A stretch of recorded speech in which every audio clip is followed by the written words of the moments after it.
예, 안녕하십니까. 자, 이번 시간부터는 이제 거시경제학 진도를 나가도록 하겠습니다. 거시경제학, 한마디로 국민소득 결정 이론이죠. 자, 이 부분 이제 우리 교재를 보게 되면 304페이지에서 미시경제가 끝났고요.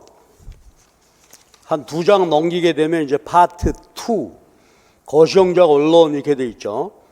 그래서 목차를 조금 보시면은 유닛 1에서 유닛 5까지가 동태 거시경제학, 여기까지가 거시경제학이고요.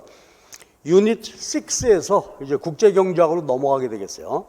근데 앞에서도 여러 번 얘기했지만 미시경제학이 한 50%, 그리고 미시경제학 50% 중에서 계산 문제가 50% 이상으로 출제가 되겠죠. 근데 거시에 오게 되면 이제 계산 문제보다는 주로 이론 문제가 나오게 되는데, 거시경제학이 한 30% 비중이고 국제경제학에서 한 20% 이런 비중입니다. 자, 그럼 이제 지금서부터는 우리 교재를 보면 파트 2로 넘어가서 거시경제학하고 국제경제학 부분을 다뤄보도록 하겠습니다.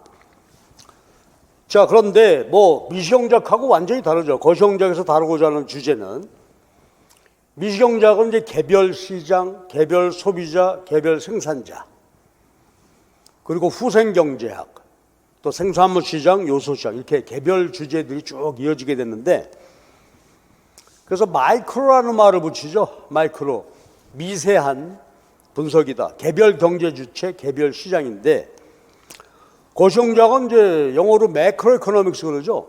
국민 경제 전체를 대상으로 한 분석입니다. 한마디로 거시경제학의 주제는 국민소득 결정 이론입니다. 그 다음에 이제 소득이 결정되는 과정에서 물가가 중요하잖아요. 요것이 이제 분석 대상이 되는 거니까 총체적인 분석이고 접근 방법도 다르죠. 그래서 유닛 1이 거시경제학의 기초 개념과 이론. 그래서 유닛 1 한 페이지 넘겨보시면 1장에서는 이제 주요 거시경제 변수, 그러니까 거시경제학에서 관심으로 하는 변수는 매크로 변수예요. 그러니까 한 나라 전체 총체적인 생산과 소득, 그다음에 물가. 근데 미시경제학은 개별 시장의 거래량, 개별 상품 가격이고, 여기는 그 모든 미시경제 시장을 총합한 개념이 되겠죠. 그래서 총생산, 총소득, 물가 이런 것이 되겠고요. 그 다음에 이제 기초 이론과 개념 유닛 1에서는 챕터 2에서 그 국민소득 결정에 대한 이제 기본 모형을 공부하는 것입니다. 그래서 단순 모형, 그러니까 거시경제를 아주 단순화시켜 놓고 국민소득이 어떻게 결정이 되어지는가, 그런 메커니즘을 공부하는 것이죠. 그리고 그걸 기초로 해서 재정정책, 통화정책도 있습니다만 통화정책은 뒤에서 보기로 하고요. 여기서는 일단 이제 재정정책 해서, 이건 그 기초 개념이죠. 거시경제학에서 뭘 공부하느냐. 1장에서 주요 거시경제 변수를 보시고, 2장에서 단순 모형에 의한 국민소득 결정 이론. 근데 말 그대로 단순 모형이에요. 그러니까 요거는 소득 결정에 관한 기본 논리가 되겠죠. 이걸로 현실 경제 분석할 수는 없어요. 그러니까 이것으로부터 시작하는 거니까 굉장히 중요하겠죠. 그 다음에 이제 거시경제학에서는 경기 침체에 나게 되면 정부가 개입하잖아요. 그러니까 정부 개입이 이루어지게 되니까 그 단순 모형을 기초로 한 재정정책. 그래서 요 유닛 1이 이제 대단히 중요하죠. 우리가 흔히 요새 많이 쓰는 말로 빌드업이라고 하잖아요. 빌드업. 그러니까 우리가 최종 거시경제 분석은 한 나라 전체 구석구석이죠. 예를 들면 생산물 시장, 노동시장, 금융시장, 그 전체를 포괄해서 분석을 해야 되는데, 여기서는 아주 기초적 개념을 통해서 거시경제의 메커니즘을 보는 것입니다. 대단히 중요하게 되겠죠. 그 첫 번째가 이제 거시경제 변수에 대한 얘기예요. 미시경제학하고는 다르죠. 그래서 흔히 우리가 거시경제 분석을 할 때 어그리게이트 베리어블을 그래요. 총합된 변수다. 미시경제학에서는 개별 시장 거래, 개별 시장 가격인데 총체적인 분석이에요. 접근하는 개념이 다르단 말이에요. 그래서 이걸 잘 보셔야 되는데 이게 이제 거시경제학 출발이에요. 이거 잘 이해가 돼야 전제 조건이 됩니다. 그럼 여기서 크게 두 가지예요. 한 나라의 국민소득 개정하게 되면 Gross Domestic Product, 국내 총생산이죠. 생산이고요. 그 생산된 생산물이 어떻게 팔려나가느냐. 그래서 여기에 GDP에 대한 지출. 그러니까 총 생산된 생산물이 지출됐으니까 요거는 총 수요를 의미해요. 생산된 생산물이 어디로 팔려나갔을까? 지출이고요. 그 다음에 이제 생산된 생산물 시장 가치가 소득이 되겠죠. 그래서 Gross National Income, 국민 총소득. 요게 세 가지 측면이죠. 3면이야. 그러니까 생산과 지출과 소득 측면에 한 나라 거시경제 전체를 포괄하는 그 개념을 공부하는 것입니다.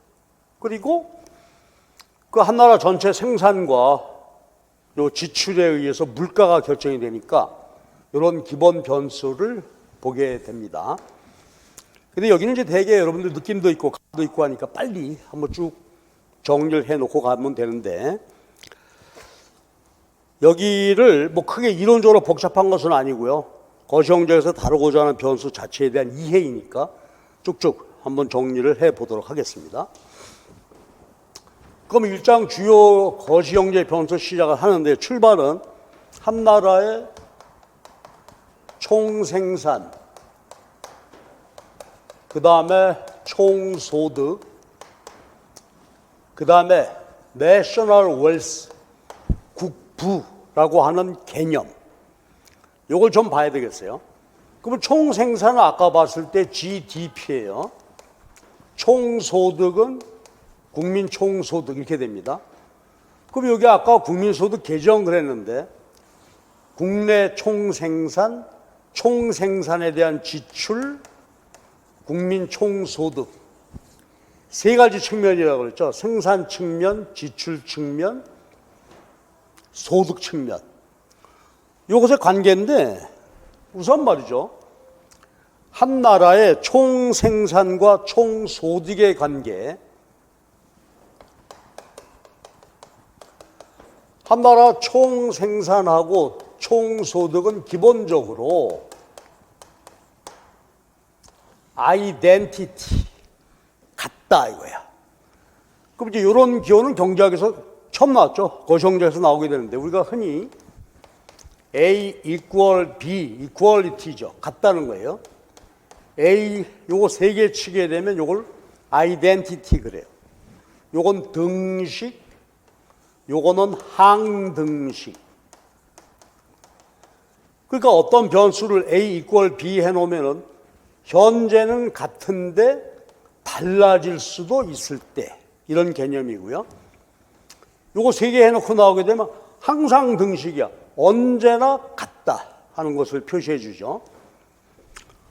그러면 이제 한 나라 경제활동을 전체적으로 총생산이다. 그러니까 미시경제학에서 개별 시장에서 각각 균형이 쫙 이루어지고 그 균형 생산을 전부 더했다. 이게 총생산이 되겠습니다.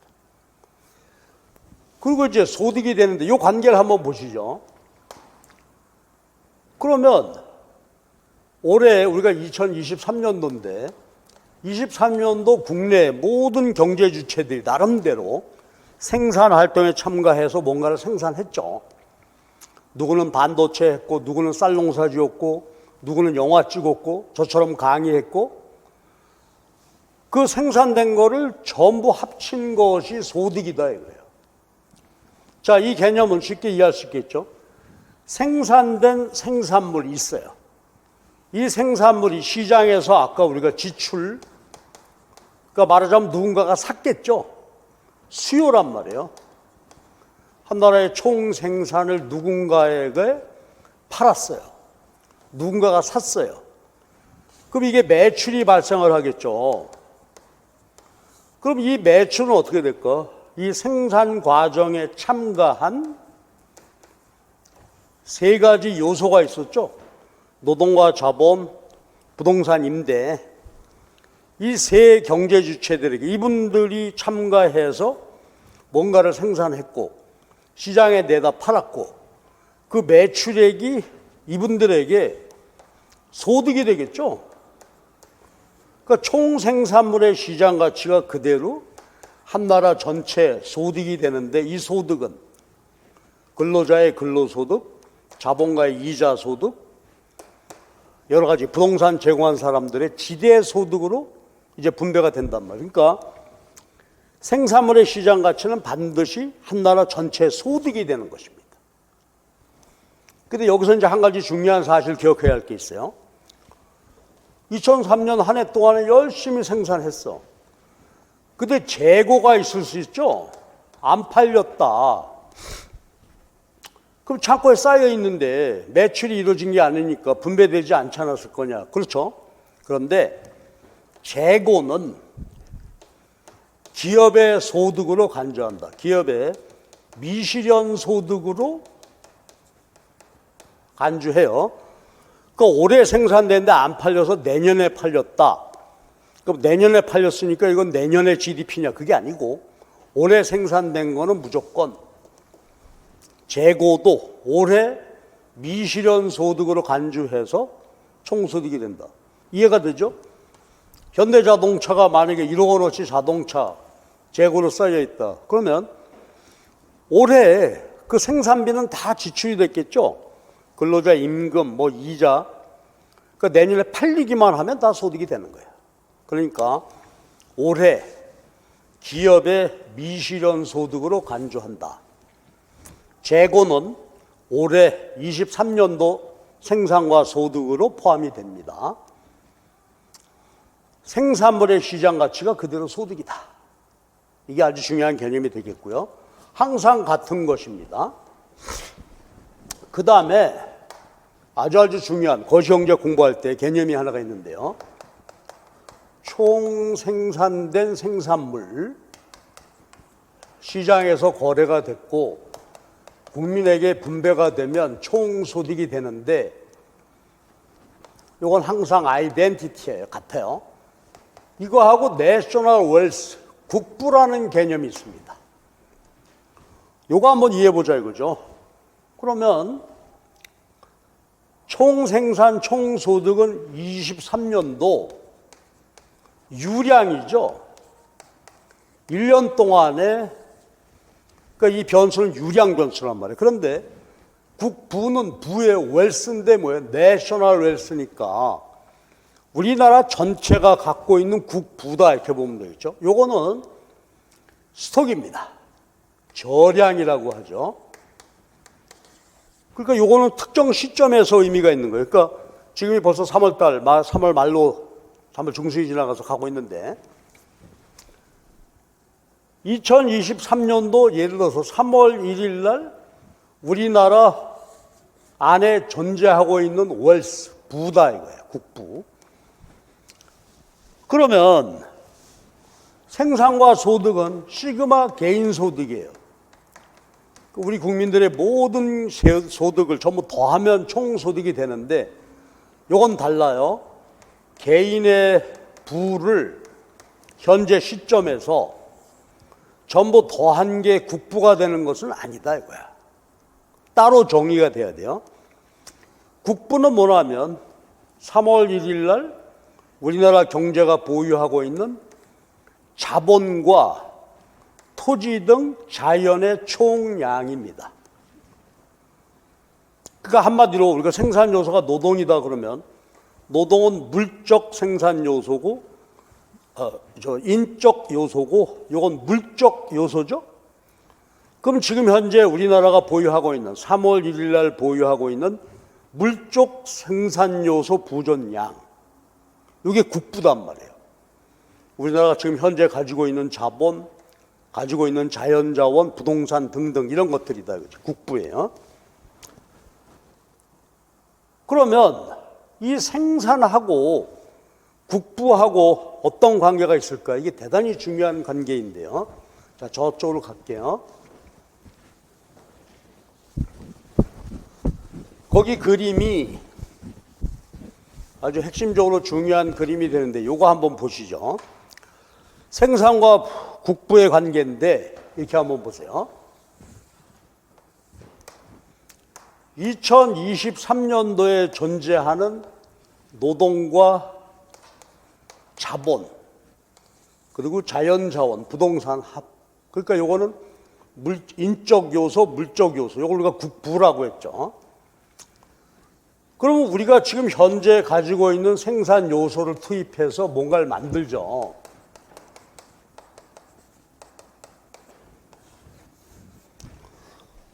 그럼 이 생산된 생산물은 이제 시장에서 거래되고 판매가 되겠죠. 수출입은 없다고 하고 한번 생각해 보자고요. 폐쇄 경제다. 그러면 시장에서 거래가 돼서 매출이 일어나게 되고 여기에 참가한 분들에게 분배가 되어서 한 나라의 총소득이 된다. 근데 이 과정에서 안 팔린 거, 재고는 미실현 소득으로 간주해서 올해 23년도에 생산과 소득으로 계산한다 그랬을 때 이 순환 과정에 대한 이해가 필요해요. 자, 이거 중요한 거니까 놓치지 마세요. 자, 이런 얘기예요. 생산된 생산물은 어떻게 되었을까 하는 이야기예요. 올해 우리나라 국경 안에서 생산된 생산물이 어떻게 됐을까? 여러분 어떻게 됐을 것 같아요? 수출입은 없고요. 자급자족 경제다, 폐쇄 경제다를 놓고 보면 두 가지입니다. 이 생산된 생산물이 소비재로 사용되었거나 누가 소비했을까요?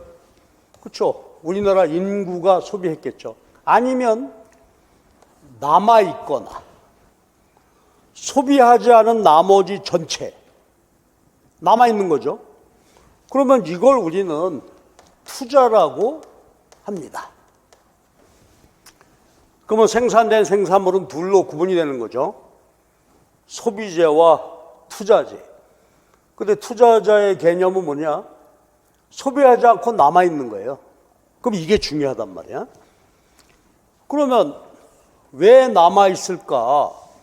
내용을 보게 되면요.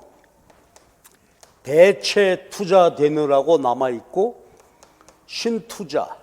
자, 그러면 아까 기억나요? 안 팔리고 남아있는 거 있죠? 재고란 말이에요. 안 팔려서 남아있는 거야. 이건 대체 투자, 신투자하러 팔려 나간 거고 소비에서 팔려 나갔고 안 팔리고 창고에 쌓여있는 게 재고예요. 그럼 소비하지 않은 나머지가 투자인데 내용은 이렇습니다. 그런데 느낌은 오죠. 신투자는 뭐죠? 어느 한 회사 중심으로 놓고 보게 되면 연초에 1월 1일 날 기계를 100대를 가지고 생산을 시작을 했는데 이 내용을 볼게요. 대체 신투자. 근데 1년 동안 기계 100대 사용하다 보면 예를 들어서 10대 못 쓰게 되겠죠. 그러면 90개만 남았죠. 요거 생산 과정에서 못 쓰게 되고 망가지고 아니면 아우 얘는 너무 오래된 기계야 쓸 수는 있지만 그냥 폐기하자 요거죠. 요거 우리가 감가상각이라고 그러죠. 고정자본 소모됐다 그죠. 그럼 보세요. 생산 과정에서 기계 10대를 못 쓰게 되는데 그냥 놔두면 90대밖에 남아있지 않죠. 그럼 생산 능력이 줄어드는 거잖아요. 그래서 이걸 10개를 채워 넣는단 말이야. 요게 대체 투자입니다. 리플레이스먼트. 못 쓰게 된 기계를 새로 대체했다. 대체 투자예요. 그런데 요거 한번 보실래요? 근데 12월 31일 날 보니까 기계가 115대가 되어 있더라. 그럼 보세요. 10개 못 쓰게 된 게 채워놓고 그 다음에 새로 기계 15대를 더 사왔다는 거잖아요. 그럼 보세요. 생산된 생산물 중에서 소비하지 않은 나머지가 감가상각되는 것 채워넣느라고 남아있고 신투자, 새로 그렇죠. 공장을 증설하고 새 기계 사고 그래서 남아있는 거예요. 이게 신투자가 되겠습니다. 그렇죠? 그래서 대체 투자, 신투자. 근데 우리가 보통 이제 특별한 말이 없으면 투자할 때는 대개 신투자를 말하지만 내용은 이렇다 하는 얘기죠. 자, 그럼 한번 보실래요? 이 대체 투자와 신투자는 보시면 그렇죠. 우리나라 자본재 망가진 거 채워놓고 새로 우리나라의 자본 스톡의 크기를 늘려준 거죠. 그러면 대체 투자와 신투자의 역할은 뭐다? 대체 투자는 우리나라의 국부 얘를 유지시키는 거고 신투자는 우리나라의 국부를 증대시키는 거죠. 그러니까 매년 연도별로 이 투자가 증가해야만 어떻게 돼요? 우리나라 자본재 국부가 증가하고 그만큼 생산 요소 부존량이 증가했으니까 그 다음에 생산이 증가하겠죠. 이게 경제 성장입니다. 한 나라의 총 생산 규모가 커지는 것이 경제 성장이에요. 그러면 경제 성장의 원동력은 뭐다? 대체 투자, 신투자 볼 수 있겠죠. 자, 그래서 생산된 생산물이 이렇게 사용되고 처분된다 이거지. 그렇죠? 소비 투자, 투자는 대체 투자, 신투자 되고 안 팔린 거 이거 쌓여 있는 것이고. 요거를 투자지만 요거는 따로 떼서 이게 실물 자본 투자다.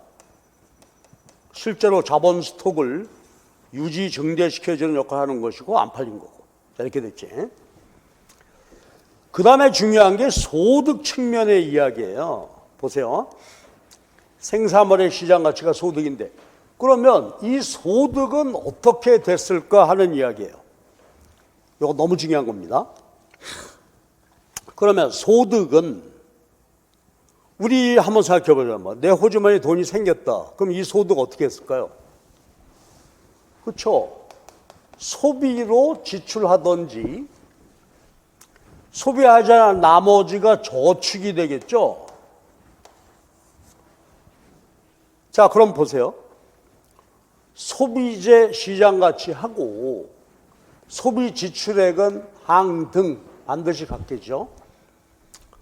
그렇다면 소비하지 않고 남아있는 대투자재 요것의 시장 가치 크기하고 우리 국민들이 저축한 액수 역시 어떻게 될까? 반드시 같단 말이에요. 그렇죠? 근데 요때 이야기는 이제 뭐냐면 이 부분이에요. 가계하고 기업만 있을 때 가계 우리 소비자들이죠.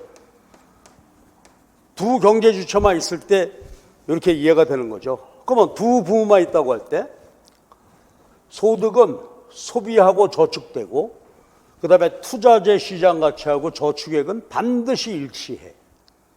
근데 나중을 위해서 한번 말씀드릴게요. 요거 뭐냐면 사후적으로. 그러니까 사후적이라는 말은 뭐지? 23년 12월 31일 날 마지막 날 계산해 보면 투자재 시장 가치하고 저축액은 반드시 같다 이거지. 그리고 이 부분일 때 가계하고 기업의 저축이 되죠. 근데 나중에 이제 공부하다 보면 하나 추가되는데 여기 만약에 정부가 포함이 돼서 3부문이다. 정부를 포함하게 되면 얘기가 조금 달라지는데 나중을 위해서 일단 이렇게 보시고 한번 보세요. 정부가 있다면 말입니다. 우리가 얼마 1년 동안 소득을 얻었을 때 소비하고 저축하는데 정부가 들어오면 어떻게 될까요? 세금 걸어가게 되죠. 그러니까 정부 부분까지 포함한다면 소비, 저축, 세금 낸 액수야. 그럼 이때는 정부까지 포함이 됐때는 저축하고 세금 낸 거 합친 액수하고 투자재가 같다 이렇게 되는 것이지. 근데 일단 여기서는요. 정부 세금은 빼고 그래서 사후적으로 보면 투자재 시장 가치하고 저축액은 반드시 같다. 그래서 이 흐름을 우리들이 거시경제 순환 과정이라고 하는데요. 이거 기억해 주시기 바랍니다. 폐쇄경제 할 때 이제 이런 관계가 되는 것이죠. 근데 개방 경제가 되면 얘기는 조금 달라져요. 그럼 그때 가서 이제 보시기로 하고. 그래서 총생산, 총소득, 그다음에 국부와의 관계, 이게 대단히 중요한 거시경제학의 흐름이 되겠습니다. 자, 그럼 이제 아까 얘기했던 두 번째인데 이게 국민소득 개정이라는 거예요. 그러면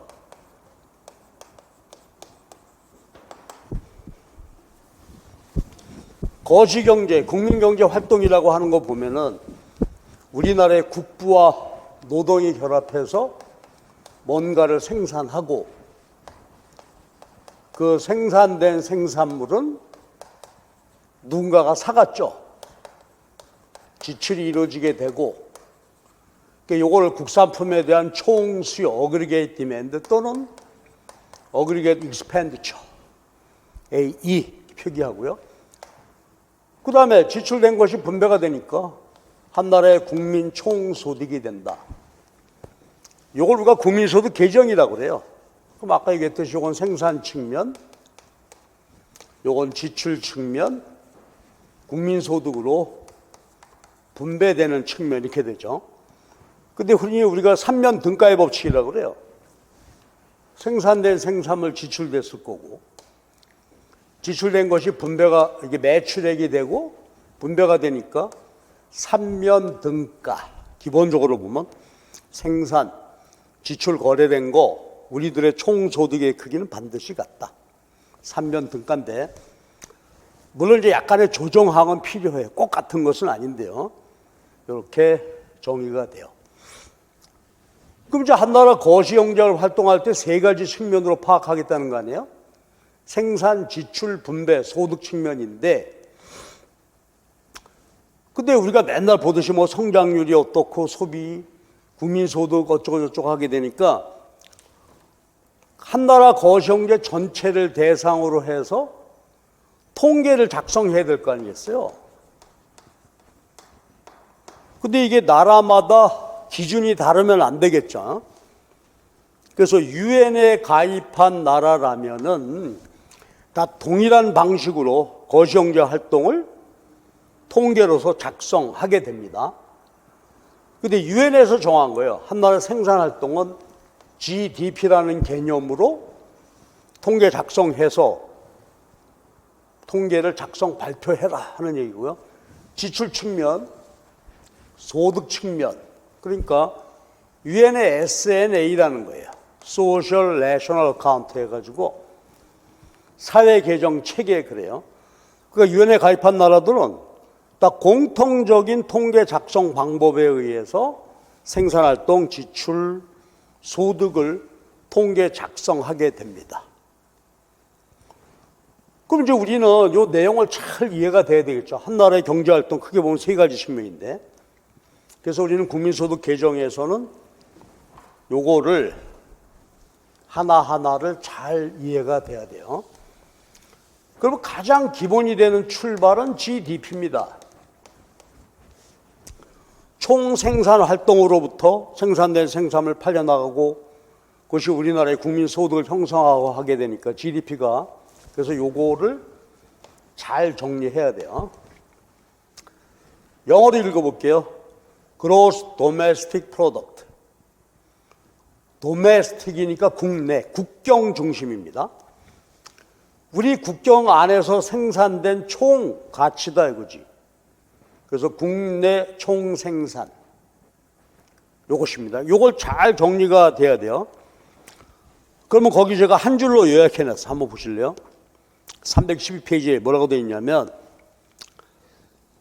국내 총 생산은 생산 활동을 측정하는 중심 지표고요. 생산물 시장을 중심으로 측정이 되는데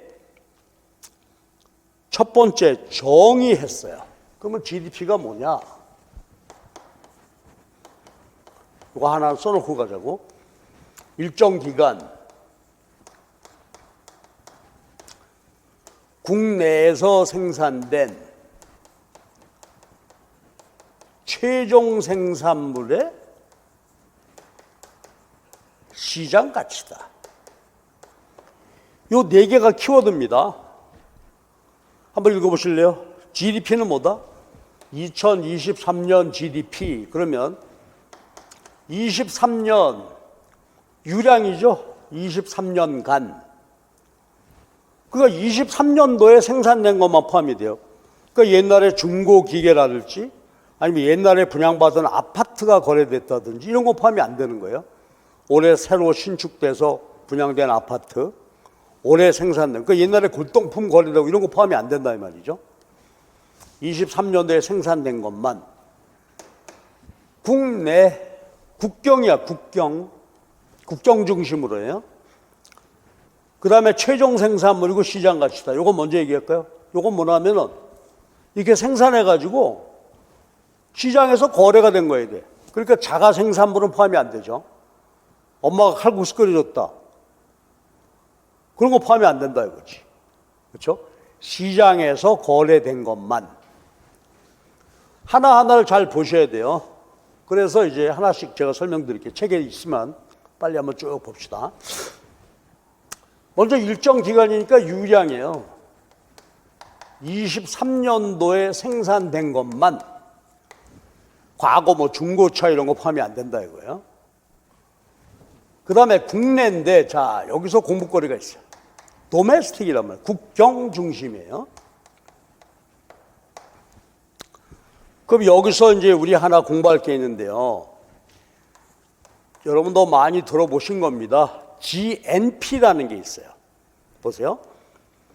GDP는 도메스틱이고 NP는 내셔널이에요. 요거는 국적 중심입니다. 그러니까 요거는 말이죠. 우리나라 국적의 노동과 자본. 땅이야 뭐 고정되어 있는 거니까 움직일 수 없죠. 그러니까 우리나라 국적을 가진 노동과 자본이 생산한 것이다 이거지. 요거는 국적 상관없죠. 자, 그럼 보세요.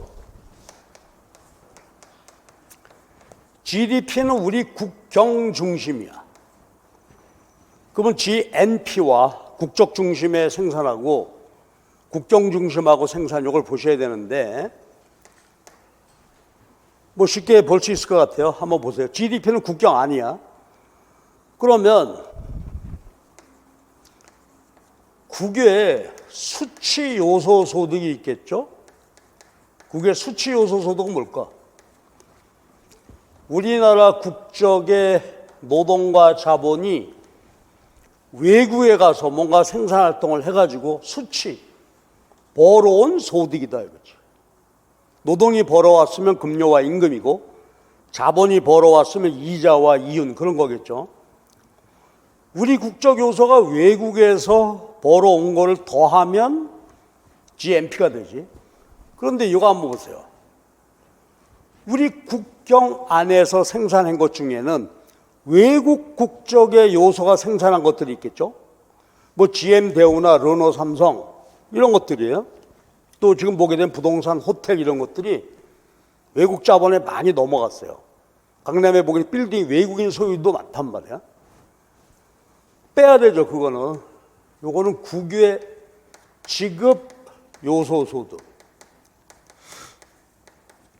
그러니까 요거는 우리나라 요소가 외국에서 벌어온 거고 외국 요소가 벌어간 거예요. 우리 입장에서 지급한 거란 말이에요. 요거 빼야 되죠. 그러면 묶어봅시다. 요걸 우리는 수치, 벌어온 곳에서 외국 요소가 벌어간 걸 뺀 거를 국외 순수치 요소 소득이라고 해요. 그러니까 GNP와 GDP가 요건데, 그런데 옛날에 그러니까 90년대 중반까지는 한 나라 생산 활동을 측정을 할 때 GNP 중심이었어요. 그러다 90년대 지나서부터는 다국적 기업도 많아지고 하게 되니까 유엔에서 한 나라 생산 활동을 측정을 하는데 GNP 대신에 GDP로 해라 이랬단 말이에요. 지금은 GDP 중심입니다. 그럼 하나만 보고 갈까요? 그러면 우리가 생산 지표가 GDP인데 요거하고 GNP의 관계는 어떻게 되겠어요? 그렇죠? 요건 이해하기 쉽게 GNP 중심으로 했는데 GDP는 GNP에서 요거 빼야 되겠죠? 국외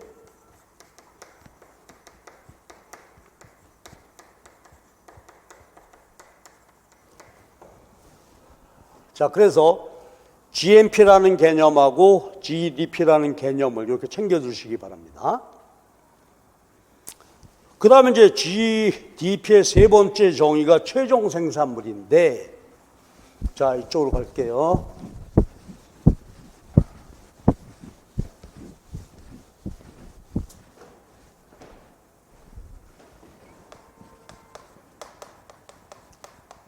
이거 잘 보셔야 돼.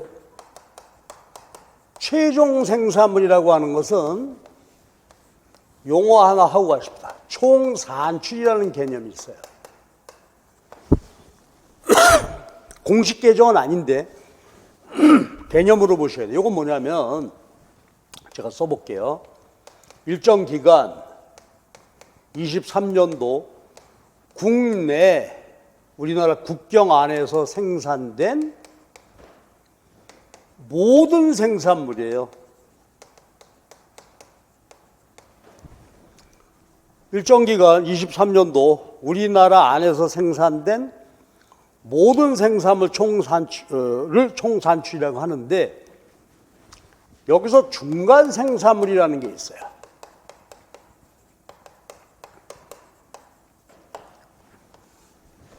이런 얘기예요. 농부 아저씨가 쌀 생산해서 1억 원어치를 팔았는데, 뒤에서 좀 자세히 볼게요. 근데 이 쌀이 다른 재화 생산의 원자재로 쓰여질 수 있죠. 다른 재화의 원자재로 쓰여진 것이 있단 말이에요. 그러니까 예를 들어서 요새 뭐 막걸리 젊은이들이 많이 좋아한다고 하는데, 막걸리 만들려면 쌀이 필요하죠. 그럼 막걸리 생산에 투입된 쌀은 빼라 이거야. 왜? 그렇죠. 막걸리가 다시 GDP에 또 계산이 될 테니까 거기에 투입된 쌀을 계산해 주게 되면 이중 계산 되겠죠. 예를 들어서 막걸리가 1,000억 원어치 거래가 되는데 그중에 쌀이 원자재로 300억 투입돼 있다. 그러면 두 개 이중 계산 되겠죠. 그러니까 중간 생산물은 빼야 돼요. 그러면 결국 뭐예요? 다른 생산물의 원자재로 쓰여진 거 뺀 나머지니까 최종 용도로 사용되었다. 뭐 이런 표현을 하죠. 자, 이게 최종 생산물이야. 자, 그런데 여기서 이제 잘 보셔야 돼. 근데 GDP를 계산하는데 이 개념으로 하다 보면 어떤 문제가 있냐면 말이죠. 보세요. 예를 들어 볼게요. 포항제철이나 삼성 반도체 이런 걸 보시면 포항제철, 삼성 반도체에서 1조 원어치를 생산 판매했는데, 근데 포철의 철강 제품이나 삼성 반도체는 전부 다 뭐예요? 다른 생산물의 원자재로 쓰여진 거죠. 그러니까 포철이 생산한 거나 삼성 반도체 생산한 것은 GDP에 포함이 안 돼 버리게 되죠. 그럼 어떤 문제가 있냐면 중화학제품, 소재산업, 우리가 흔히 소부장 그러잖아요. 이런 것들은 국민경제 기여도, 일자리 창출, 국내 세금 내는 거 큰 막중한 역할을 하는데, 이게 국민경제 기여되는 것이 GDP에 전혀 반영이 안 되는 거라. 이런 문제가 있어요. 그러니까 요거는 최종 생산물 기준으로 하게 되면 어때요? GDP에 불포함이야. 그래서 개념은 최종 생산물이지만 실제로 GDP를 계산할 때는 부가가치를 중심으로 실제로는 계산하게 됩니다. 근데요, 이 부가가치로 한 거나 최종 생산물 개념이나 결과적으로는 액수가 같아요. 그러면 우리는 앞으로 쫙 해야 되니까 이걸 좀 잘 봐야 되겠어요. 그러면 부가가치라는 게 뭐냐? 우리 교재에 저 뒤에 얘를 먼저 한번 보고 갈게요. 315페이지인데 거기 보면 GDP 측정이라는 것이 최종 생산물이다. 그럼 그 위에 표를 보면은요, 아까 잠깐 얘기했던 건데 쌀 1억 원 생산해서 팔았어요. 근데 소비자가 8천만 원 사다가 밥해 먹었어요. 이건 최종 생산물인데 떡집에서 2천만 원 쌀을 사갔다. 이건 포함시키지 않는다 이거죠. 떡집에 달려가 봐야 돼. 쌀 2천만 원 사다가 어떻게 하셨어요? 떡을 3천만 원 만들어서 팔았다. 근데 그 떡도 전부 최종은 아니란 말이에요. 또 뭐냐면은 3천만 원 떡 중에서 소비자가 2천만 원을 사서 먹었고 나머지는 분식집에다가 떡볶이 원자재로 팔았죠. 이건 빼야 된다 이거지. 그럼 이제 분식집에서 떡 1,000만 원 사간 거는 중간 생산물이니까 GDP 포함이 안 돼요. 그 이제 마지막 분식집에 가서 물어봐야 되죠. 떡볶이 어떻게 하셨어요? 그러면 떡 1,000만 원 사다가 떡볶이 2천만 원어치 만들어서 팔았다. 이건 포함시킨다 이거지. 이게 최종 생산물 개념인데 쌀 같은 경우는 이렇게 보시면 되죠. 반도체 같은 경우 처음서부터 아예 뭐야? 그렇죠. 최종 생산물로 팔린 게 아니란 말이에요. 그러니까 반도체 1억 원 생산은 아예 GDP 포함이 안 되죠. 그런 문제가 있기 때문에 부가가치라는 방식으로 계산한다 이거지. 그 예를 한번 들어볼게요. value added. 그러면 우리가 부가세 할 때 왜 value added tax 그러잖아요. 바로 그 개념이에요. 부가가치가 뭐냐? 그 예를 그대로 한번 들어볼게요. 만약에 이게 삼성 반도체라고 한번 해보자고요. 그러면 삼성 반도체 매출액이 100만 원이다. 그럼 이건 최종 생산물 아니죠? GDP 포함이 안 시키는데. 자, 부가가치라는 것이 뭐냐 한번 보자고요. 자, 매출액이 100만 원인데 삼성 반도체 그 격리 직원한테 물어보는 거죠. 당신의 부가가치가 얼마야? 그러면 자, 보세요. 회사 격리과에서는 계산하는데 먼저 원자재 구입비죠. 100만 원어치 반도체 만드느라고 50만 원어치 원자재를 샀다. 그 다음에 아까 얘기했던 고정자본 소모 감가상각이 됐어요. 그럼 100만 원어치 만드는 바람에 반도체 장비가 10만 원어치가 못 쓰게 되었다. 그럼 어떻게 돼서 기계 10만 원 못 쓰게 되니까 새 기계 사왔겠죠. 대체 투자 됐겠지. 그 다음에 한 줄 비워놓고 볼게요. 생산하느라고 임금, 이자, 지대를 비용으로 지불했겠죠. 근로자 고용했고 은행 대출 받고 이자, 그 다음에 뭐 사무실 임대, 지대. 이게 30만 원이라고 해보자 이거지. 그럼 거기 순간접세 비워놓고 한번 볼게요. 그러면 세금 낸 거 간접세는 없다고 보시면 말이에요. 그럼 100만 원 매출액 중에서 원자재 구입비 50만 원, 임금이자 지대 비용 지불 30만 원, 망가진 기계 새로 채워넣느라고 90만 원이죠. 그러면 이윤이 얼마가 될까요? 자, 봐주세요. 이윤이 이것만 보면 10만 원 되죠. 그런데 세금 내게 되잖아요. 부가세를 내게 되는데 간접세를 내야 돼. 부가세를 내야 돼. 그런데 그 앞에 순자가 붙어 있죠. 이건 뭐냐면은 거의 모든 기업은 이제 간접세, 부가가치세를 정부가 내지만 일부 기업은 정부로부터 보조금도 받을 수 있게 된단 말이에요. 그러면 국민경제 전체를 보게 되면 어떻게 돼요?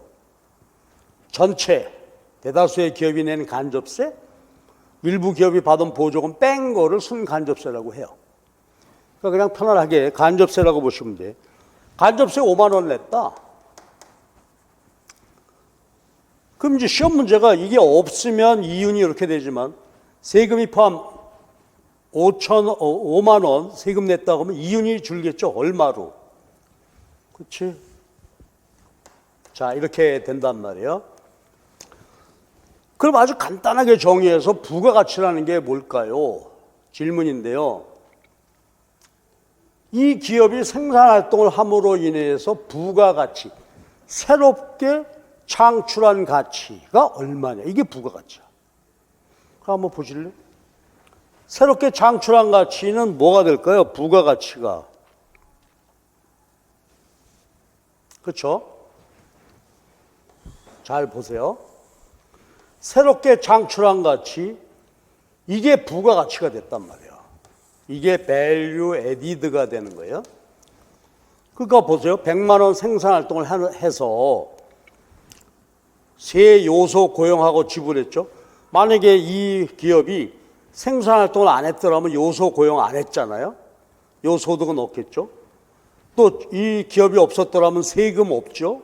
이윤도 없겠죠. 요게 부가가치란 말이에요. 그럼 보세요. 부가가치는 뭐다? 전체 매출액에서 원자재 구입비와 감가상각 뺀 게 부가가치, 새롭게 창출한 가치. 그리고 그 중에서요, 여기까지만 더한 것이 내셔널 인컴이라 그래요. 국민소득. 그러니까 우리 국민이 생산활동을 통해서 얻은 소득이죠.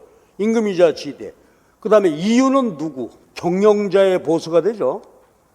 자본을 제공한 주주들의, 요건 돈 빌려주고 받은 이자고, 요건 주주들. 요게 국민소득이고, 여기에 간접세 더하면 요게 부가가치고, 요게 이제 국민소득 개정으로는 국민순소득이라고 해요. 근데 우리가 순소득, 요건 이제 우리 이론 분석에서 나오지 않을 테지만 개념은 이렇습니다. 그러면 이제 마무리할게요. 그럼 야, 네 얼마 부가가치야? 나 부가가치 얼마? 그렇죠? 30만 원, 40만 원이 되는 것입니다. 그러면 여기다가 감가상각까지 더하게 되면 요게 GNI가 되는 것입니다. 국민 총소득이 돼요. 그러니까 잘 보셔야 돼. 임금이자 지대 이윤 국민소득. 정부에 낸 세금 더한 것이 새롭게 창출한 부가가치. 여기에다가 감가상각 더하는 것이 국민 총소득이 된다 이 말이에요. 그렇죠? 그리고 아까 봤던 대로 이게 대략적으로 GDP하고 같은 것이죠. 생산물 시장 가치가 소득이 된다. 뒤에서 약간의 편차는 있습니다만은 이렇게 정리하시면 됩니다. 그럼 보세요. 이 개념 잘 보셔야 되는데, 그럼 아까 보게 되면 GDP가 뭐냐? 최종 생산물 시장 가치다. 그러면 최종 생산물은 총 산출에서 중간 생산을 뺀 거다. 그럼 원자재 구입비 얘가 중간 생산물 아닙니까? 그러니까 전체 매출액에서 중간 생산물 요거 뺀 나머지가 GNI, GDP 개념은 똑같은데, 근데 이제 조금 전에 봤듯이 최종 생산물로 계산하게 되면 이게 100만 원 전체가 포함이 안 돼 버리는 거죠. 원자재로 팔려나갔으니까. 그러나 부가가치로 하게 되면 어떻게 돼요? 그렇죠. 국민경제의 기여도가 이 삼성 반도체나 포철이 이만큼 역할을 하고 있구나 파악할 수 있기 때문에 부가가치 방식으로 하게 된다 이 얘기입니다. 됐죠? 그래서 이게 GDP 개념, 요거 아주 명쾌하게 기억을 해 주셔야 돼요. 그리고 GDP에 대해서 조금 더 이제 볼 게 있죠. 그리고 아까 이제 네 번째가 뭐였죠? 시장에서 거래된 거. 시장에서 거래되지 않은 건 포함이 안 돼. 그래서 여기서 이제 문제가 되는 게 뭐냐면 주부 가사 노동. 여러분 엄마 전업주부라고 할 때 댁에서 얼마나 고생을 해요. 근데 만약에 엄마가 약간 이제 몸이 불편하셨다. 그러면 가정부 아주머니라도 모셔와야 되잖아요. 그럼 엄마가 할 일을 가정부가 하고 임금 지불했어요. 그러면 그거는 계산에 GDP 포함이 되지만 엄마의 노동가치 포함이 안 되잖아. 이런 문제는 있는 것이죠. 그러니까 이런 것이 포함이 안 된다. 이걸 가지고서 시장에서 거래됐다는 의미를 챙겨보시기 바랍니다. 이게 GDP예요. 그러면 다시 한번 정리해 볼게요. 312페이지 그 위에서 1 GDP 정해놨는데 한번 읽어볼게요. 일정 기간 중 국내에서 생산된 최종 생산물 시장 가치이며 뭐다? 모든 생산자들이 창출한 부가가치 총액이다. 그렇지? 부가가치에다가 감가상각 더한 거, 요게 국민 총소득이 되는 것입니다. GDP 정의 정확히 기억해 두셔야 돼. 이 자체가 시험 문제일 수 있단 말이야. 자, 그 다음에 GDP와 관련되어서 몇 가지 또 볼 게 있습니다. 명목과 실질이라는 아주 중요한 개념이 있어요. 명목 GDP와 실질 GDP. 앞으로 제가 칠판에 판서하면서 가끔 소문자 VS 하게 되는데 AND하고 다르죠. 이거 서로 다른 개념이니까 비교해서 잘 판단해 보세요 하는 얘기예요. AND는 서로 같은 거, 이건 서로 다른 거예요. 자, 보세요. 간단한 거예요. 자, 2023년도 명목 GDP는 시그마 1서부터 N 보세요. 요거 최종 생산물 가짓수예요. 그럼 올해 거래된 최종 생산물의 종류가 10,000개다. 그렇죠? 10,000개 시그마 어떻게? 개별 상품 가격에다가 개별 상품 거래량 곱한 거죠. 10,000개 각각. 그래서 전부 더해. 근데 잘 보세요. 아주 중요한 이제 기호가 나오게 되는데 여기다 소문자 T 쓰게 되면 거시영작에서 타임 T입니다. 되게 연도를 지칭해요. 요거 23년도 최종 생산물 거래량 곱하기 23년도 가격이에요. 뭐 편하게 받아들일 수 있겠죠. 올해 가격으로 올해 각각 거래량 최종 생산물 전체 더한 것이다.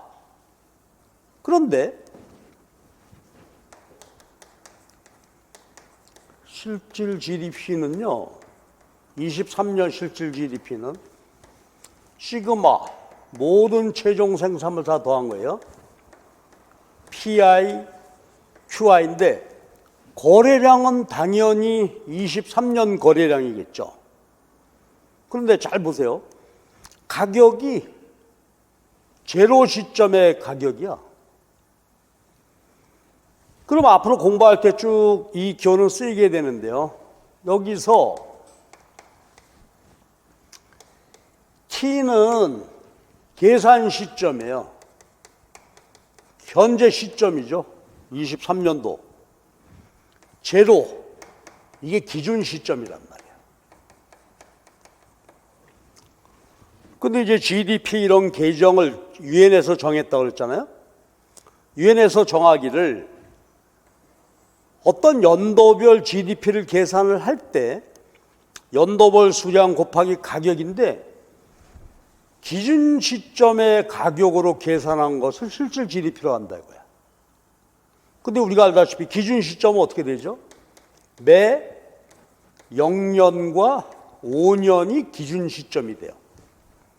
5년에 한 번씩 바꾸는 거죠. 그럼 보세요. 23년도 기준 연도는 2020년 가격으로 계산하라는 거예요. 얘는 2023년 거래량이에요. 어이씨, 그럼 이거 이상하잖아. 올해 GDP 계산하는데 왜 3년 전 가격으로 계산한다는 거예요? 하여튼 기준 시점, 가격으로 계산하는 것을 실질 GDP라고 해요. 그럼 왜 이래야 할까? 그리고 우리가 앞으로 공부할 때 GDP, GNI 할 때요, 전부 실질 개념으로 얘기해요. 명목 GDP가 아니라 특별한 말이 없으면 전부 실질이에요. 즉 기준연도 가격으로 계산한 것이다 이거지. 그건 왜 그런가 하면 물가 변동이 있기 때문에 실제 생산 활동이 중요하잖아요. 생산량이. 근데 물가는 변동하기 때문에 계산 시점 가격으로 하게 되면은 이게 실상을 파악하기 어려울 수가 있다 이거예요. 무슨 얘기냐 하면 간단하게 제가 말씀드릴게요. QI0의 생산량이 100이었어요. 즉 2020년. 근데 23년도 거래량도 똑같이 100이야. 그럼 보세요. 우리가 경제 성장이다 이런 말 했을 때 아니 20년도나 23년도나 생산량이 똑같다 그러면 우리 경제가 어떻게 돼요? 정체되어 있는 거죠. 생산 소비량이 묶여 있어요. 근데 만약에 기준연도에 어떤 상품의 가격이 1,000원이었는데 기준 시점에 P0라고 할게요. 근데 얘가 23년도에 2,000원이 됐다고 해보자고. 그럼 보세요. 기준연도에 비해서 생산량은 그대로인데 가격만 2배가 되면 어떻게 돼요? 명목 GDP 2배 됐다고 좋아할 거 아니겠어요? 우리 GDP가 2배가 됐어. 근데 그건 실상이 아니잖아. 실제 생산량은 묶여 있잖아요. 그러니까 물가 변동에 따른 이런 착시, 잘못 보게 되는 그런 현상을 막기 위해서 이 가격으로 계산한다 이거예요. 그러면 23년도 2,000원이지만 기준연 가격 1,000원으로 계산하게 되면 우리는 실상을 알 수 있게 됐죠. 뭐요? 기준연도 GDP나 지금 GDP는 똑같네. 요걸 피하기 위해서 실질, 기준연도 가격으로 계산하는 것입니다. 자, 그다음 하나만 더 볼까요? 그러다가 말이요. 만약에 2025년이 되면 어떻게 될까? 그때는 2025년 거래량, 2025년 기준연도하고 계산연도가 똑같아지겠죠. 그러니까 매 0년, 5년 기준연도에는 명목과 실질이 같아지게 되죠. 그러다 5년 동안 쭉 가다가 다시 통계적으로 그래서 실질은 기준연도 가격으로 계산한다. 그리고 앞으로 특별한 말이 없으면 전부 그렇죠? 실질 GDP로 앞으로 모든 분석이 이루어지게 된다. 자, 이렇게 보시면 되겠어요. 자, 그래서 이제 GDP와 관련해서 명목과 실질 요거 잘 봐주시고 그 다음에 중요한 게 314페이지 가시면 자, 이쪽으로 볼까요?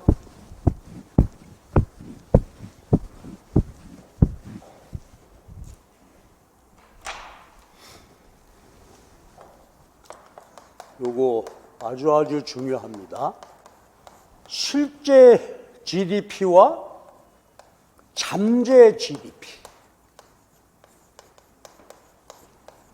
요게 서로 다른 개념이니까 잘 비교해서 정리해 주세요 하는 뜻입니다. 실제는 말 그대로 실제야. 그러니까 이게 명목이 됐건 실질이 됐건 올해 실제 GDP입니다. 실제 생산된 것이죠. 잠재 GDP 23년 그러면 요거는 현실적으로 보면 지금 우리 경제에 대규모의 실업이 존재하죠. 노동, 실업이 존재하고요. 자본도 어떻게 돼?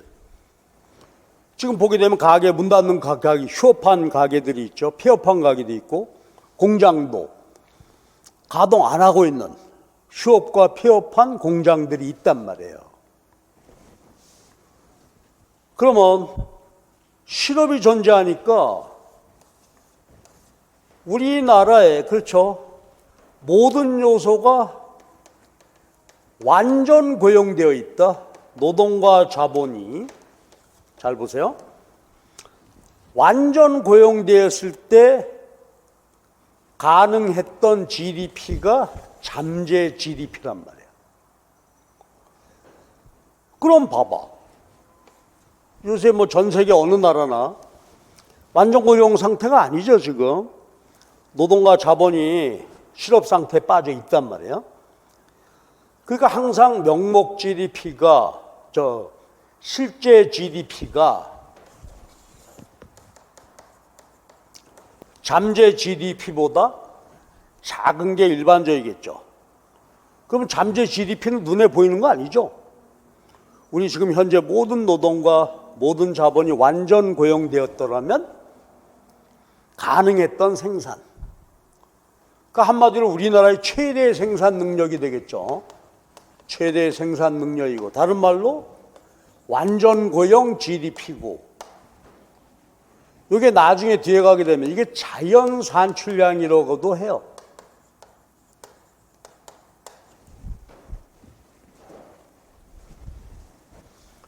그래서요, GDP가 잠재 GDP, 실제 GDP가 다르다. 실업이 존재하니까 항상, 그럼 예를 들어서 우리나라 모든 요소가 완전 고용되었다면 1000. 근데요, 실제 GDP가 만약에 800이다. 그러면 실제 GDP가 잠재 GDP보다 작다는 얘기는 불안전 고용 상태라는 거죠. 그래서요, 요 갭, 요 차이를 우리는 GDP 갭이라고 한다 이거예요. GDP 갭은 잠재 GDP에서 실제 GDP 뺀 거. 그러면 얼마예요? 200이죠? 요 200을 우리 GDP 갭이라고 한다. 그 참 속상하고 가슴 아픈 일이죠. 모두 완전 고용되면 최대 1000 할 수 있는데 800밖에 생산 못하고 있다 이거지. 그럼 이게 바로 거시경제학의 존재 이유다 이거죠. 왜 이럴까? 왜 실제 GDP가 더 작을까? GDP 갭이 존재하고 있다. 이거 왜 이런 일이 생기고 이거 해소시키고자 하는 게 거시경제학의 존재 이유예요. 그럼 이거 해소시키기 위해서 정부가 하는 방법이 뭐예요? 이게 재정정책, 통화정책이죠. 그러니까 완전 고용 수준으로 우리 경제를 GDP 끌어올리자 이거란 말이에요. 그렇죠? 그러면 거기 GDP 갭 한번 봐주세요. 그러면 GDP 갭이 발생하는 이유가 뭘까요? 일반적으로. 마음 편하게 보십시다. 우리 최대 생산 능력이 1000인데 왜 800밖에 생산을 못해? 그러다 보니까 완전 고용되지 못하고 실업이 존재하게 되죠. 그 이유가 뭘까요? 아주 쉬운 얘기예요. 만두가게 하나 놓고 봤을 때 만두가게에 내가 한 달에 1000명분 만두를 찔 수 있는데 800명분밖에 생산 안 해. 이유가 뭘까요? 그렇죠. 이게 문제야. 안 팔려. 수요 부족이다 이거지.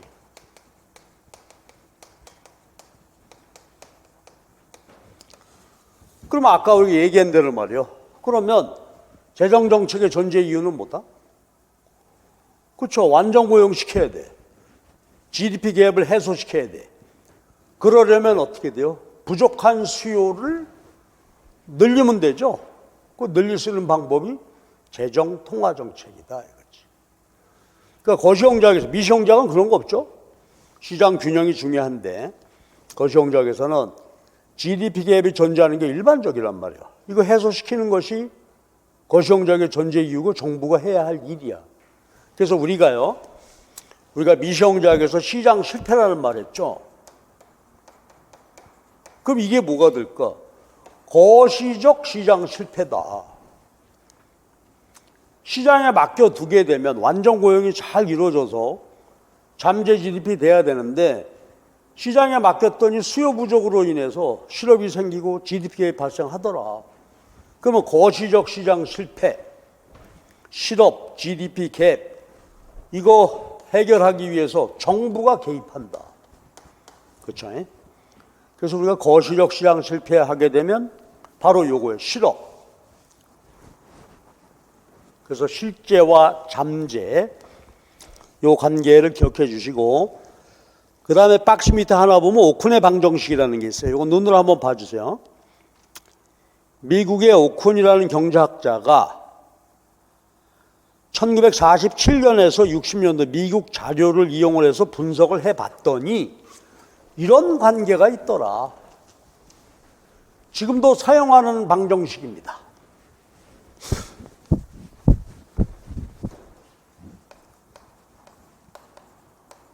오쿤의 법칙, 오쿤의 방정식 하는 것인데요. 이래요. P 이퀄 A에 이 거시형체이나 많이 나오는 것인데 우리는 복잡해 갈 거 없고 요거 개념만 좀 이해를 하면 돼.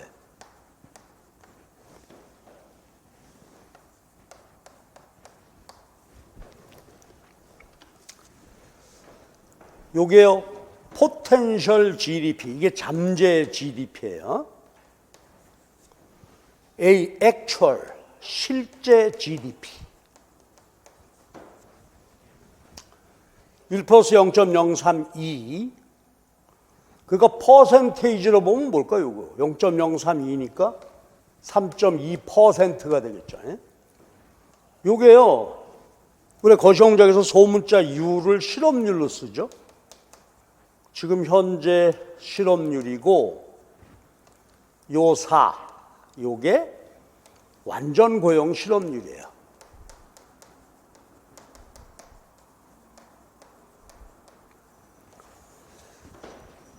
근데 이제 아까 한번 해보자고요. 모든 요소가 완전 고용되어 있을 때 GDP다라고 했을 때 거시공작에서 완전 고용이라는 개념은 우리나라의 모든 노동과 자본이 100% 고용되어 있는 상태를 말하는 것은 아닙니다. 그렇겠죠? 우리가 자발적 실업자라는 것도 있고 또 자본 설비, 공장도 보게 되면 공장이 24시간 풀가동 돌아갈 수는 없잖아요. 잠시 멈추고 원자력 발전소 같은 것도 10년에 한 번인가 이렇게 놀아요. 그러면서 그 연료봉도 채우고 해야 되잖아요. 그래서 경제학에서, 거시경제학에서 완전 고용의 의미는 우리나라 존재하는 모든 노동, 모든 자본이 100% 고용된 상태가 아니에요. 그래서 이걸 다른 말로 이제 정상 고용 이런 말도 쓰는데 100% 고용이 아니다 이거지. 그럼 보세요. 오쿤이 그 당시 미국 재료 가지고 볼 때 4다. 이게 완전 고용 실업률이다. 그러면 4%예요. 그럼 그 당시에 미국은 어떻다고요? 4% 실업률이면 정상적 고용, 완전 고용 상태라고 보는 거지. 그렇죠? 우리나라는 대개 요즘 조금 변수는 있죠. 한 5% 정도면 완전 고용이다. 유럽은 뭐 8 내지 9%면 완전 고용이다. 좀 다르죠, 나라마다. 그런 개념이에요. 자, 그러면 한번 보세요. 완전 고용되어 있으면 잠재 GDP죠. 근데 만약에 실제 실업률이 5%다 보실래요? 개념만 한번 봐봐. 그럼 5에서 4 빼면 1이죠. 1 곱하기 0.2죠. 그럼 보세요. 이게 5, 4라고 할 때 실제 GDP, 지금 현재 실제 GDP에다가 어떻게 돼?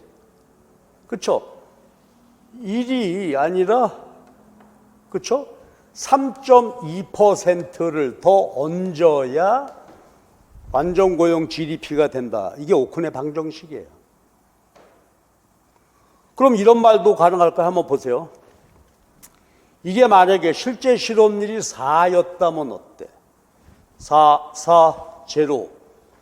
실제 GDP가 그대로 잠재 GDP가 되죠. 그러니까 완전 고용 실업률, 실제 실업률이라면 실제가 잠재 GDP가 되는데, 그러면 실업률이 완전 고용 실업률보다 실제 실업률이 1% 높아질 때마다 약 어떻게 돼요? 약 잠재 GDP의 3.2%씩 감소하게 되는 거죠. 그런 의미가 된단 말이에요. 뭐 간단하죠. 그러니까 완전 고용보다 실제 실업률이 1%씩 높아질 때마다 약 잠재 GDP보다 3.2%씩 실제 GDP가 감소한다 하는 뜻입니다. 됐죠? 그래서 실제와 잠재 개념 이렇게 봐주세요. 자, 그래서 국민소득 개정 중에서 우리는 지금 GDP 얘기를 먼저 했어요. 중요한 얘기들이 쫙 나왔어요. 이거 놓치시면 안 돼.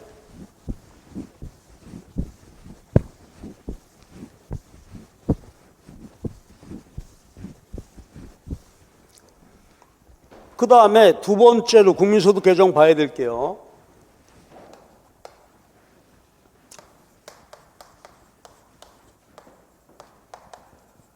GDP에 대한 지출이야. 요거 너무너무 중요한 거야. 보세요. 올해 23년도 특별한 말이 없으면 실제 GDP라고 그랬죠. 즉 기준연도 가격으로 평가한 총 생산입니다. 그럼 그 다음에 이제 관심을 가지고 봐야 될 게 아주 중요한 관심이 뭐냐면, 그럼 올해 생산된 생산물이 아까 얘기했듯이 어디론가 팔려나가겠죠. 누가 사갔을 거예요. 그러면 누가 사갔을까에 대해서 한번 보자 이거지. 자, 내가 결론 써놓고 볼게요. 일단 요거 보세요. Private Consumption 대문자, 민간 소비입니다. 그러니까 민간은 가계, 기업, 정부 중에서 가계와 기업이 소비하기 위해서 뭔가 사갔어. 투자입니다. 요거는 가계와 민간과 정부가 투자하기 위해서 뭔가를 사갔어. G, Government Expenditure. 정부 소비입니다. 정부도 소비하죠. 군인 아저씨 옷 입히고 먹여야 되고 치안 뭐 이런 거 해야 되고요. 정부가 소비하기 위해서 국내 생산물을 사갔을 거다 이거예요. 자, 폐쇄 경제일 때는 수출입이 없을 때는 이렇게 되겠죠. 그럼 이제 하나만 지나가면서 볼까요? 그렇다면 민간 소비, 정부 소비니까 요 두 개는 뭘까요? 소비죠. 민간과 기업의 소비. 요거. 투자. 그런데 투자는 합쳐서 계산해요. 민간 기업과 정부의 투자를 합쳐서 계산한단 말이에요. 투자. 근데 기억나시나요? 투자 아까 내용이 있었죠. 뭐 대체 투자, 신투자, 그 다음에 재고. 자, 이렇게 포함되어 있는 것입니다. 이게 폐쇄 경제일 땐 여기까지야. 근데 개방 경제, 이제 수출입을 한번 생각해 보시죠. 수출입 생각해 보면은요, 보세요. 우리나라에 생산된 생산물이 국내에서 민간과 정부 소비하기 위해서 사갔고, 기업과 정부가 투자하기 위해서 사갔고, 그 다음에 익스포트, 수출이야. 수출 무지하게 하잖아, 우리가. 그럼 국내 생산물이 국내에서 민간 소비, 정부 소비, 민간과 정부 투자하는 데로 팔려나갔거나 수출되었거나. 자, 근데 하나 보실 게 있겠죠. 그런데 말이요, 여기 우리가 국내에서 소비하고 투자하는 데는 뭐예요? 임포트, 수입품이 포함되어 있죠. 개방경제라고 한다면. 폐쇄경제라면 뭐 자급자족이니까 그런데. 그러면 보세요.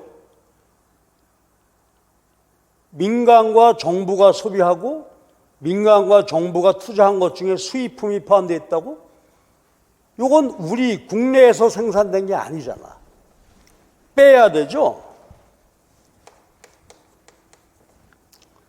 그러니까 소비와 투자에 포함된 수입품을 빼야 돼요. 요걸 우리는 net export, 순수출이라고 합니다.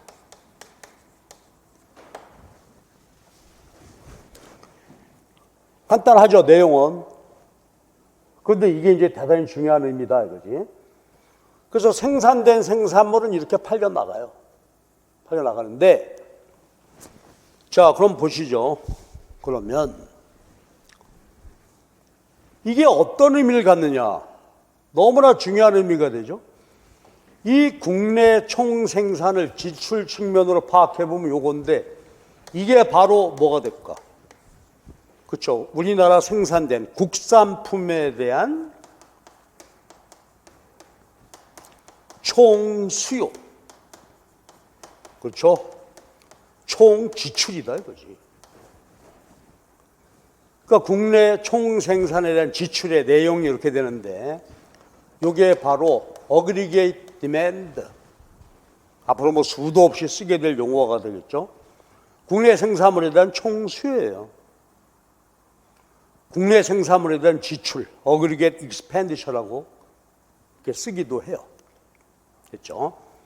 그만 정리하고 지나가죠. 뭐 간단하죠? 그리고 국내 생산물은 어디로 팔려나간다? 국내 소비하고 투자하고 수출. 근데 여기에 수입품이 포함돼서 뺀 나머지가 순수출이다. 이거지. 그렇죠? 근데 요새 이제 우리 아주 걱정이 뭐예요? 수출이 지금 줄고 있죠? 그러니까 수출이 줄고 있다는 얘기는 뭐나? 저 국산품에 대한 수요가 줄어들고 있다는 거예요. 그러니까 어떻게 돼? 생산은 열심히 하고 있는데 수출이 줄게 되니까 한번 보실래요? 내수 시장도 별로 이거 커버 못하니까 삼성 반도체 재고가 마구 쌓이고 있다는 거 아닙니까? 바로 이런 이제 메커니즘으로 돌아가게 되겠죠. 그래서 총 지출 이렇게 보셨고요. 자, 마지막 거기 중간적인 여러 가지 얘기들은 나중에 하면서 자세히 볼 기회가 있을 거예요. 일단 개념 이렇게 봐주시고 그 다음이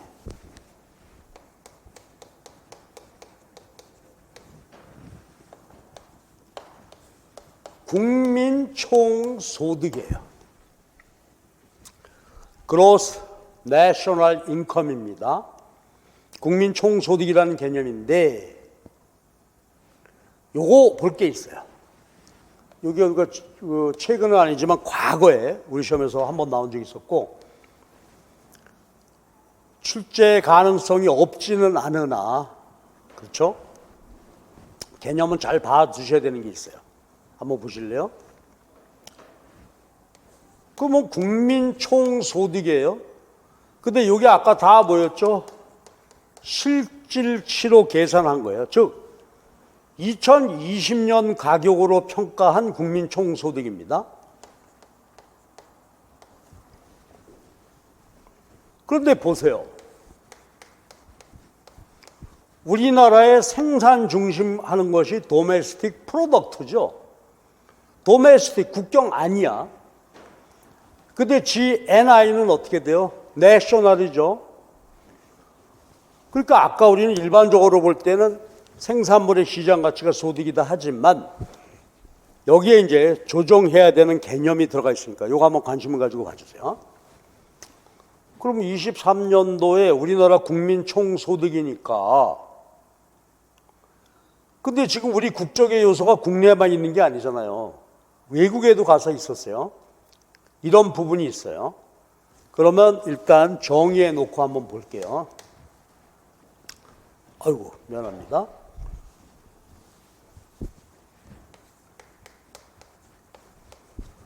그러니까 내셔널 중심이니까 한 나라의 국민 총소득은 아까 얘기했던 국민 총생산으로부터 도출되는 거예요. 도출되는데 우리 생산 중심 지표는 GDP였죠. 일단 요 관계부터 한번 볼게요. 그러면 아까 기억나세요? 국민 총생산으로부터 국민 총소득이 결정이 될 텐데 우리가 분석하는 것은 국내 생산이에요. 그러면 GNP를 구하려면 어떻게 됐었죠? 여기다가 국외 순수취 요소 소득을 더해야 됐었죠. 일단 이것만 봅시다. 국민 총소득은 국민 총생산으로부터 도출되는 개념인데 GDP하고 GNP는 달라. 그러니까 GDP에다가 국외 순수취 요소 소득을 더해야 돼요. 자, 뿐만 아니라 보시면 이게 실질이죠. 그 명목하고 실질에 그 관계가 있었단 말이야. 23년도 실질 GDP는 20년도 가격으로 평가했기 때문에 이 소득 계산할 때는 한 가지 더 고려할 게 있어요. 그래서 보시면 318페이지에 밑에 박스를 보시게 되면 GNP의 GDP가 이렇게 정리가 됐고요. 그 다음에 국민 총소득하고 국민 총생산 사이에는 조정 항목이 필요해요. 그게 뭐냐면 교역 조건 변화에 따른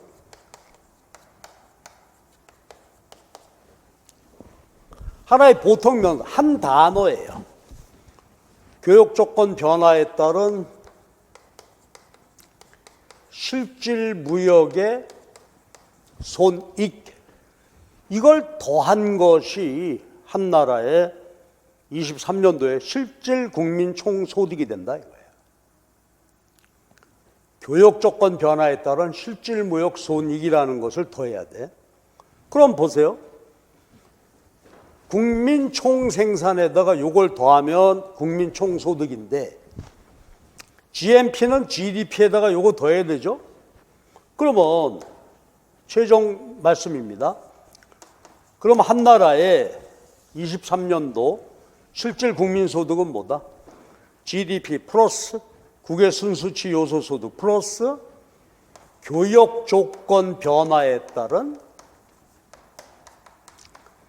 실질 무역의 손익이라는 것입니다. 이걸 더해야 돼. 자, 그러면 이제 요거를 우리가 이해를 해야 되는데 지금 여기서는 개념만 보고 지나가시자고.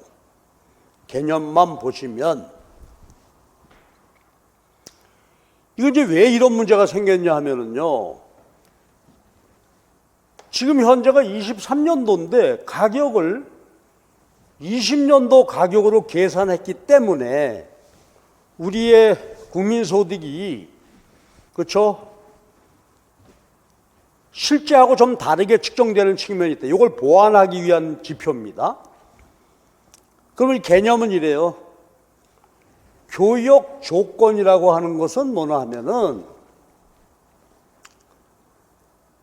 수출품과 수입품 사이의 가격을 말해요. 그러면 예를 들어서 이렇게 볼게요. 그냥 요거 개념만 보고 가세요. 요건 우리가 수입하는 물건이고요. 요거 우리가 수출하는 것이에요. 그러면 나중에 이제 자세히 나오겠지만은 여기서 일단만 요것만 보고 갑시다. 우리가 매년 수출하고 수입하잖아요. 그럼 예를 들어서 수출하는 게 대표적인 게 반도체고 수입하는 거 대표적인 게 밀이다, 밀. 우리가 뭐 국내 밀 생산 거의 없으니까 이거 수입하잖아요. 수출하게 되는데 실질 GNI 계산할 때는 언제 가격으로 한다고요? 2020년 밀 가격, 2020년 반도체 가격으로 계산을 했단 말이에요. 그런데 이게 우리 교역 조건이라고 해. 수출 가격을 수입 가격으로 나눈 것이 교역 조건인데 어때요? 국제시장에서 반도체 밀 가격이 끊임없이 바뀌겠죠. 그러니까 예를 들어서 반도체 가격이 지금 폭락했잖아요. 지금 뭐 팬데믹 사태 이래가지고 내렸고, 밀 가격은 때에 다르지만 예를 들어서 우크라이나 전쟁, 작년에 곡물 때문에 밀 가격이 얼마나 올랐어요. 그럼 보세요. 수출하는 물건은 내리고 수입하는 물건은 올랐어요. 2020년에 비해서 2023년도에 우리나라는 이 교역 조건, 가격 나눈 것인데 교역 조건이 어떻게 됐을까요? 악화됐단 말이야. 우리가 수출하는 물건 값은 내리고 수입하는 것은 올라버리니까 교역 조건이 악화가 됐어. 그런데 변하기 전의 가격으로 소득을 계산하고 있다는 얘기죠. 요거를 고려해야 된다는 거예요. 그러면 단어 의미만 하고 지나가. 교역 조건이 변화했어요. 악화했어요. 그러면 무역에서 실질적으로 손해를 보기도 하고 이익을 보기도 한다는 뜻이죠. 이걸 고려해야 한다 이거죠. 그러니까 우리나라의 실제 소득 변화는 우리가 자급자족하는 게 아니란 말이에요. 수출입을 하기 때문에 기준연도에 비해서 벌써 3년이 지났고 그 사이에 우크라이나 전쟁이 나고 팬데믹 사태가 벌어지고 난리가 났으니까 교역 조건이 변화했어요. 근데 지금 현재는 뭐가 돼? 교역 조건이 악화됐어요. 그러니까 어떻게 됐을까? 무역에서 실질적으로 손해가 나고 있었다. 이거를 계산해서 고려하는 것입니다. 반대로 만약에 기준연에 비해서 교역 조건이 개선되었다면 그때는 어떻게 됐을까? 즉, 뭐 반도체 가격은 빵빵히 오르고요. 수입품 가격은 내리니까 우리한테는 이득이죠. 개선이 돼. 그럼 어떻게 될까? 무역에 따라서 실질적으로 이익이 발생했겠지. 그러니까 수출인품 가격 변동에 따른 우리의 소득 변화를 감안해야 된다. 왜? 그렇죠. 2020년 가격으로 계산하니까 이 부분을 수정해, 보완해야 한다. 그런 얘기입니다. 그래서 국민 총소득은 이렇게 정의가 되는 것입니다. 그러니까 보세요. 명목이라면 이게, 이거 그냥 들으세요. 명목이다. 그러면 23년도 가격으로 계산한 거니까 이때는 어떻게 될까? 이거 없죠? 왜? 이거를 자체를 20년 가격으로 평가하는 것이 아니라 23년도 가격으로 평가하기 때문에 이거는 제로가 되는, 이건 고려할 필요가 없죠. 그때는 뭐만 보면 돼? 명목일 때는 GDP에다가 국외 순수치 요소 소득만 더하면 명목 GNI가 된다 이거지. 그렇죠? 그래서 개념 하나만 요거 오늘 마지막으로 말씀드리고 끝낼게요. 그러면 실질 GNI는 국민소득이니까 GDP에다가 요걸 고려해야 되고 실질은 기준연도 가격으로 평가하기 때문에 대외 부문에서 수출입 가격이 끊임없이 변화한단 말이야. 이 부분을 고려해야, 그렇죠? 우리 국민들의 23년도 소득의 변화를 자세하게, 정확하게 볼 수 있겠다는 뜻이다. 그럼 용어 정리 하나만 하고 갈게요, 마무리. 교역 조건이 개선됐다라는 말은 뭐죠? 좋아진 거죠. 수출 가격 오르고 수입 가격이 내리게 되면 우리 입장에서는 개선이 됐어요. 개선이 되면 무역에서 실질적으로 이득을 보게 되는 거고, 악화되면 지금처럼 반도체 폭락, 밀가격, 우크라이나 폭등, 그러면 교육 조건이 악화돼 가지고 무역에서 실질적으로 손해를 보게 된다 이거지. 그렇죠? 자, 그래서 오늘 말이죠. 아주 중요한 개념 봤어요. 거시경제학 출발하시면서 진도를 많이 못 나갔는데 국민소득 개정 요거 정확히 보시는 게 앞으로 거시경제 분석을 할 때 아주 기초 체력이 됩니다. 네, 됐고요. 그러면 이제 다음 시간에는 320페이지 항등식이라는 것을 할 거예요. 요거는 국민소득 개정 세 가지 한 것을 체계적으로 정리를 해가지고 거시경제를 조금 더 심층적으로 볼 수 있는 그런 내용이 되겠습니다. 다음 주에는 이제 여기 하고 국민소득 결정에 대한 기본 이론, 본격적인 거시경제가 출발이다. 이렇게 보시면 되겠죠. 거시경제학 진도 새로 시작을 했으니까 새 기분으로 한번 열심히 한번 해보시고요. 그 다음에 미시 끝난 거 진도 거꾸로 복습 계획을 세우셔서 우리가 이 거시 끝날 때 미시경제학 한번 복습이 이루어질 수 있도록 그런 피드백하는 계획을 꼭 세워주시기 바랍니다. 예, 오늘도 아주 고생들 많이 하셨죠. 다음 주에 뵙도록 하겠습니다. 수고하셨습니다.